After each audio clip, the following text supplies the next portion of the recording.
বড়দিন উপলক্ষে 25শে ডিসেম্বর খ্রিস্টান ধর্মাবলম্বী মানুষেরা উৎসবের মেজাজে মেতে উঠেছেন বিভিন্ন জায়গায়। ঠিক সেই রকমই যীশুখ্রিস্টের জন্মদিনে উৎসবমুখর বীরভূমের শহর সিউড়ি। এদিন সকাল থেকে সিউড়ির ঐতিহ্যবাহী এবং এলাকার সবচেয়ে প্রাচীন গির্জা লাল গির্জায় ভিড় জমাতে দেখা যায় বহু মানুষকে।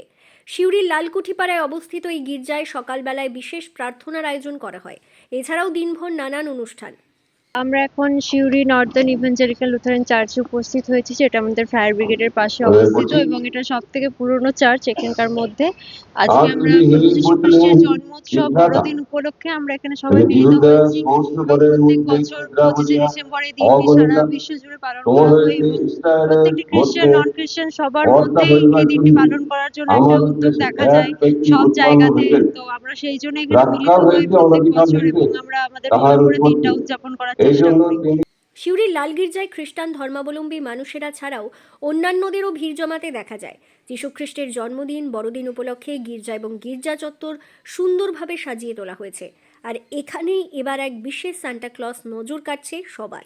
সিউড়ির লাল গির্জায় দিনভর নানান অনুষ্ঠানের আয়োজন করা হয়ে থাকলেও সন্ধেবেলায় এই চত্বরে সবচেয়ে বেশি জমজমাট হয়। বিভিন্ন সম্প্রদায়ের মানুষেরা এখানে সন্ধেবেলায় ভিড় জমান। দিন উপলক্ষে সবাই এখানে একত্রিত হয়েছি। আমিও আমার ফ্যামিলির সাথে এসেছি বড়দিনে যীশু খ্রিস্টের আরাধনার জন্য। আমার তরফ থেকে আপনাদের সবাইকে মেরি ক্রিসমাস। প্রতি বছর তো অপেক্ষা করেন অবশ্যই অবশ্যই এখানে 25শে ডিসেম্বর খুব ভিড় হয়, বিশেষ করে ভিড় হয় সন্ধ্যেবেলায়। ইভেন নন খ্রিস্টানরাও অনেক এখানে আসেন।